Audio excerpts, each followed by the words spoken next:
Salam Kerahiman. Hari ini 3 November, kita akan baca dari diary nomor 113 dan nanti juga ada video, kita bisa mendengarkan sharing dari salah satu devosan Kerahiman Ilahi. Kita mulai ya. Dalam nama Bapa dan Putra dan Roh Kudus. Amin. 113. Dan lagi, aku ingin menyampaikan 3 kata kepada jiwa yang ingin teguh memperjuangkan kesucian dan memetik buah, yakni manfaat dari pengakuan. Kata pertama, ketulusan dan keterbukaan penuh. Kalau suatu jiwa tidak tulus dan tidak terbuka, bahkan seorang bapa pengakuan yang paling suci dan paling bijaksana pun tidak dapat dengan paksa menumpahkan kepadanya apa yang ia inginkan. Jiwa yang tidak tulus dan tidak jujur menghadapi bahaya besar dalam kehidupan rohaninya. Bahkan Tuhan Yesus sendiri tidak akan memberikan dirinya pada tingkat yang tinggi kepada jiwa seperti itu, sebab ia tahu bahwa jiwa itu tidak akan memetik manfaat dari rahmat istimewa itu. Kata kedua, kerendahan hati. Jiwa tidak akan memetik manfaat sebagaimana mestinya dari sakramen pengakuan kalau ia tidak rendah hati. Kesombongan membelenggu jiwa di dalam kegelapan. Jiwa itu tidak tahu dan tidak ingin memeriksa dengan cermat betapa memprihatinkan kepapaannya. Ia mengenakan topeng dan menghindari segala sesuatu yang dapat menyembuhkan dia. Kata ketiga, ketaatan. Suatu jiwa yang tidak taat tidak akan memperoleh kemenangan, bahkan juga kalau Tuhan Yesus sendiri secara pribadi yang mendengarkan pengakuan dosanya. Bapa pengakuan yang paling berpengalaman pun tidak akan mampu memberikan pertolongan apapun kepada jiwa seperti itu. Jiwa yang tidak taat menjerumuskan diri kepada kemalangan yang besar. Ia tidak akan memperoleh kemajuan menuju kesempurnaan, juga tidak akan berhasil dalam kehidupan rohani. Allah melimpahkan rahmat-Nya dengan sangat murah hati kepada jiwa. Tetapi jiwa itu haruslah jiwa yang taat. Ya, kita sebelum masuk ke pembahasan, saya ingin Bapak Ibu melihat video dari salah satu devosan Kerahiman yang mau sharing ya. Namanya Rofi, dia umat paroki Ciledug, Santa Bernadette. Dia sekarang aktif di komunitas Kerahiman Ilahi, khususnya komunitas tim Kerasulan Kerahiman Ilahi Dekanat Jakarta Barat. Rofi sudah menjadi devosan sejak tahun 2009, jadi kesini mungkin ya sudah 11 tahun. Ya. Mari kita dengarkan sama-sama apa yang dia mau sharingkan pada kita semua. Teman-teman yang terkasih dalam Tuhan Yesus Kristus, salam Kerahiman. Saya Immaculata Raufi dari Paroki Ciledug, Gereja Santa Bernadette, dan saya bergabung dalam komunitas Kerahiman Ilahi TKKI Dekanat Barat. Pada kesempatan ini saya akan memberikan kesaksian tentang buku catatan harian Santa Faustina nomor 113, dan saya akan mengawalinya dengan satu bait pujian. Kasih yang begitu besar, lebih kuat dari dosa, kasih yang menemukanku, selamatkan dan pulihkanku. Ku naikkan syukurku. Saya sungguh bersyukur sekali karena kasih Allah dan kerahiman Allah itu telah memulihkan kehidupan saya, telah menemukan saya kembali sehingga saya boleh selalu dekat kepadanya. Kita bersyukur dalam gereja Katolik ada yang namanya sakramen tobat atau sakramen rekonsiliasi, di mana sakramen ini adalah sakramen penyembuhan rohani dari seseorang yang telah dibaptis namun terjauhkan dari kasih Allah karena telah berbuat dosa. Saya pernah berbuat dosa yang besar dan saya datang dalam sakramen tobat. Saya benar-benar datang kepada Tuhan dengan hati yang hancur, dengan penuh kerendahan hati dan ketulusan. Dan saya bersyukur karena setelah itu rahmat Allah yang begitu besar mengalir dalam hidup saya. Ada metanoia, ada perubahan sikap hidup dan sikap dalam hati saya untuk selalu mau dekat kepada Tuhan. Dan sebagai penutup dari kesaksian saya mau cerita sedikit tentang bagaimana nasihat untuk hidup kudus itu diteguhkan kembali oleh almarhum papa saya. 3 tahun yang lalu papa saya berpulang, dan sebelum 40 hari saya selalu merasa sedih dan kehilangan. Saya selalu menangis bahkan ketika berdoa. Sampai pada satu ketika saya bermimpi. Dalam mimpi itu saya mendengar suara papa saya. Dan papa saya bilang bahwa dia sudah minta izin kepada Tuhan Yesus untuk menyampaikan pesan-pesan kepada saya. Pesan yang selalu saya ingat seumur hidup saya. Salah satunya adalah papa saya bilang bahwa saya tidak perlu lagi menangis. Karena di mana dia berada saat ini tempatnya itu sungguh indah. Dan papa saya bilang bahwa di sana dia belajar firman dari sang terang sendiri. Lalu papa saya dalam mimpi saya itu mengingatkan saya untuk menyampaikan juga kepada keluarga untuk menjaga kekudusan.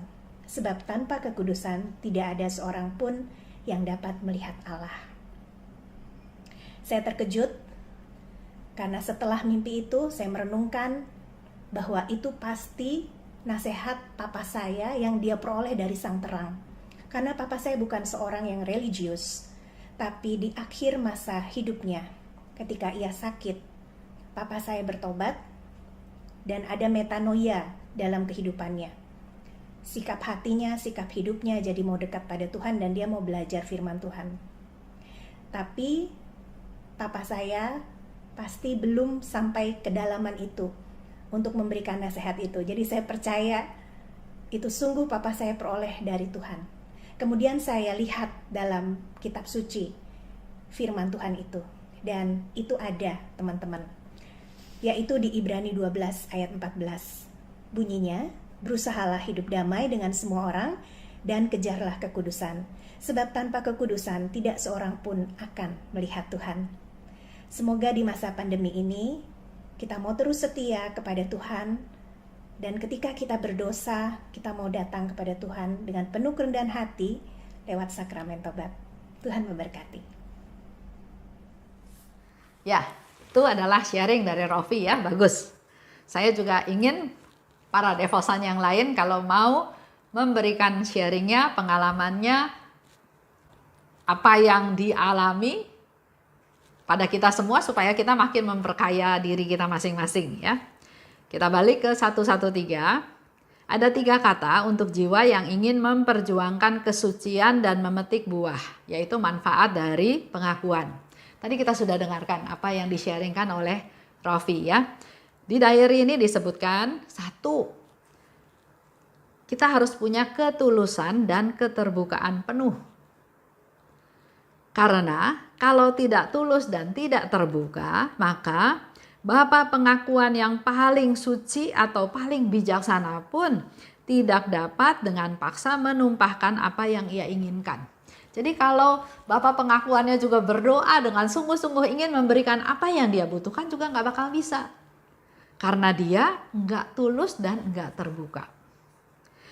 Jiwa tersebut bahkan ya dikatakan menghadapi bahaya besar dalam hidup rohaninya.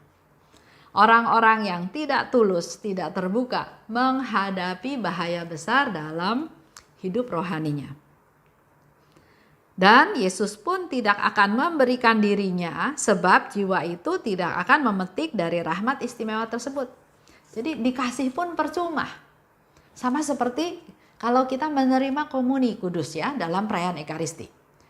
Tapi kita menyimpan atau menyembunyikan kesalahan kita, dosa-dosa kita. Berarti kita nggak terbuka, nggak tulus waktu ngaku dosa. Percuma sebetulnya apa yang sudah kita lakukan. Karena nggak bakal terima rahmat-rahmat yang kita butuhkan tersebut. Lanjut. Kedua, kerendahan hati. Orang yang pergi ke sakramen tobat itu harus rendah hati. Jiwa tidak dapat memetik manfaat dari sakramen tobat kalau tidak rendah hati. Contoh ya, kalau sharing seperti ini misalnya ya, Tuhan saya salah, saya melakukan kesalahan ini. Tapi kesalahan saya itu gara-gara si A. Karena si A begini maka saya melakukan kesalahan. Nah, kalau dalam pengakuan dosanya nggak sungguh-sungguh bertobat, nggak sungguh-sungguh merasa bersalah tapi masih nyalahin orang lain, pertama itu bukan kerendahan hati dan jiwa ini tidak akan memetik manfaat dari sakramen tobat kalau nggak rendah hati. Kesombongan membelenggu jiwa dalam kegelapan. Jadi orang-orang yang nggak rendah hati itu ternyata jiwanya terus ada dalam kegelapan. Jiwa itu tidak tahu dan tidak ingin memeriksa dengan cermat betapa memprihatinkan kepapaannya. Orang yang sombong biasanya ya nggak mau mengkoreksi diri karena dia merasa lebih dari segala-galanya, lebih pintar, lebih hebat, lebih. Jadi nggak ada niat untuk mengkoreksi dirinya sendiri. Padahal kita semua tahu ya, nggak ada manusia yang sempurna. Lebih di satu bidang, mungkin ada kekurangan di bidang lain. Tapi biasanya orang yang sombong, orang yang tidak rendah hati, dia nggak mau memeriksa keadaan dirinya, kepapaannya. Ya, ia bahkan pakai topeng dan menghindar dari segala sesuatu yang dapat menyembuhkan dia. Dia pakai topeng supaya nggak kelihatan kekurangan dia dan akibatnya dia juga akan menghindar dari segala sesuatu yang dapat menyembuhkan dia. Contoh ya, ada seorang ibu, dia itu sakit. Dia sakit, tapi dia nggak mau ketahuan bahwa dia sakit. Jadi dia berbuat sedemikian rupa, seolah-olah dia nggak sakit. Pertama berarti dia membohongi orang sekitarnya, nggak boleh tahu bahwa dia sakit. Ini ada kesombongan yang mungkin dia nggak sadari ya. Dia berusaha tampil sehat, dia berusaha tetap fit, memaksakan diri padahal dia sudah sakit. Kenapa dia nggak mau kelihatan sakit? Karena dia nggak mau kekurangannya ketahuan. Karena orang-orang tahu itu dia hebat, dia kuat, dia pekerja keras, dia orang sukses, dia sangat sehat. Dia nggak mau ketahuan kekurangannya. Yang dalam hal ini dia menderita sakit. Karena nggak mau ketahuan, otomatis pakai topeng. Seperti yang dikatakan oleh Suster Faustina tadi di atas ya. Dia mengenakan topeng. Topeng apa? Topeng seolah-olah bahwa dia sehat, dia kuat, dia nggak sakit. Supaya keadaan yang sebenarnya nggak ketahuan. Karena dia pura-pura sehat, karena dia pakai topeng, maka dia pun nggak punya niat untuk rendah hati, membuka diri untuk kasih tahu keadaan dia dan dia mohon pertolongan untuk disembuhkan. Sehingga tadi dikatakan juga di atas oleh Suster Faustina, ia mengenakan topeng dan menghindar dari segala sesuatu yang dapat menyembuhkan dia. Kalau dia pergi ke dokter berarti kan orang tahu dia ada sesuatu, makanya dia pergi ke dokter. Karena dia nggak mau ketahuan, itulah kesombongannya. Dia nggak mau ketahuan, maka dia nggak mau disembuhkan. Dia nggak mau orang-orang tahu bahwa dia sakit. Badan manusia itu bisa tahan seperti apa? Kita nggak berdaya, kita ini terbatas. Kita ini bukan Superman yang selalu sehat, yang nggak pernah sakit. Karena sakit-sakitnya akhirnya tetap walaupun pakai topeng berlapis-lapis kasarnya ya. Tapi akhirnya dia nggak bisa bertahan juga. Akhirnya dia ketahuan juga bahwa dia sakit. Bahwa dia itu punya kekurangan. Bahwa dia itu memang ada kelemahan. Tapi akibatnya apa? Terlambat. Nggak bisa disembuhkan. Akhirnya dia meninggal. Hanya karena dia sombong. Dia nggak mau rendah hati bahwa iya saya sakit. Itu bicara tentang kerendahan hati ya. Ketiga, ketaatan. Jiwa yang tidak taat tidak memperoleh kemenangan. Jiwa yang tidak taat tidak dapat ditolong baik oleh Bapa pengakuan maupun oleh Yesus. Ngebantah ya, gimana mau tolongnya orang yang gak taat? Jiwa yang tidak taat menjerumuskan diri kepada kemalangan yang besar. Ia tidak akan memperoleh kemajuan menuju kesempurnaan. Sering ya ada orang menyepelekan hal-hal kecil. Nggak usahlah, langgar aja ya. Nah, di sini penting sekali tentang ketaatan. Karena dikatakan tidak akan memperoleh kemajuan menuju kesempurnaan kalau dia nggak taat. Juga tidak akan berhasil dalam kehidupan rohani. Allah melimpahkan rahmat-Nya dengan sangat murah hati kepada jiwa. Dia rindu memberikan segala macam rahmat-Nya karena dia punya banyak rahmat. Bahkan Yesus bilang, minta yang banyak karena aku punya banyak. Jadi Allah rindu memberikan rahmat kepada jiwa-jiwa, tapi jiwa itu harus jiwa yang taat.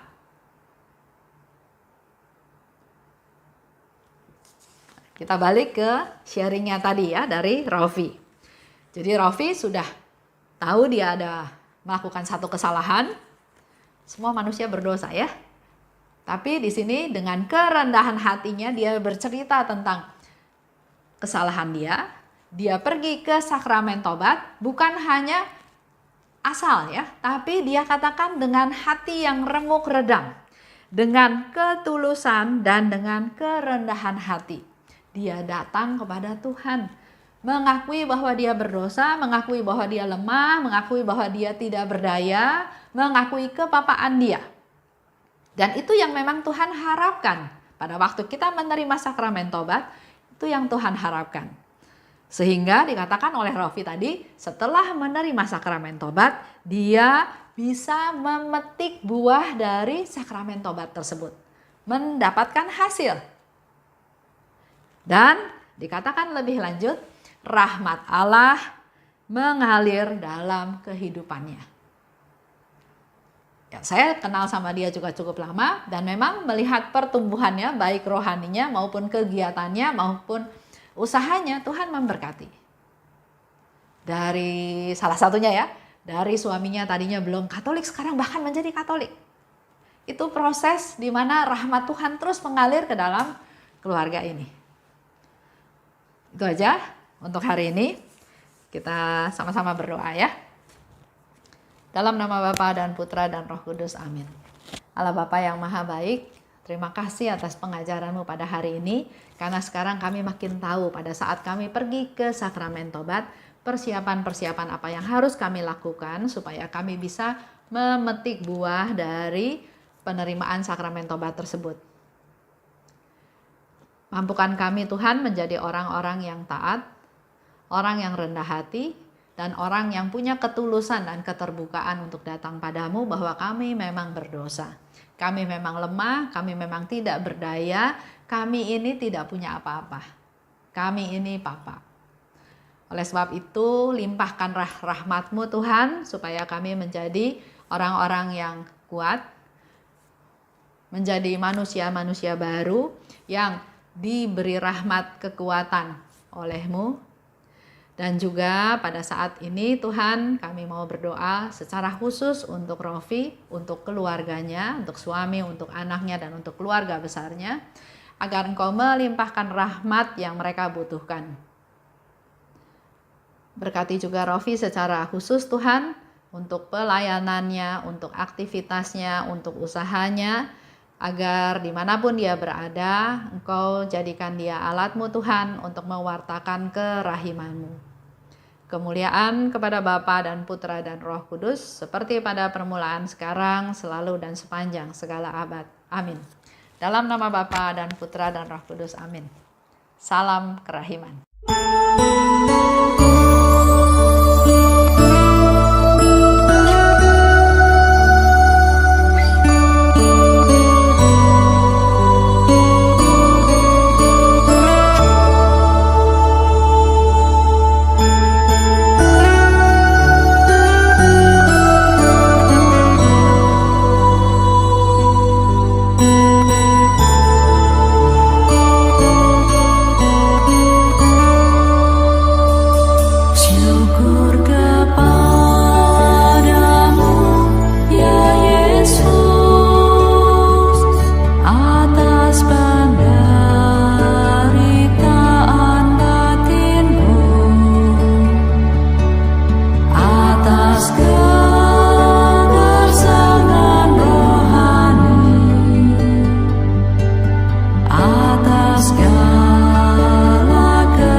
atas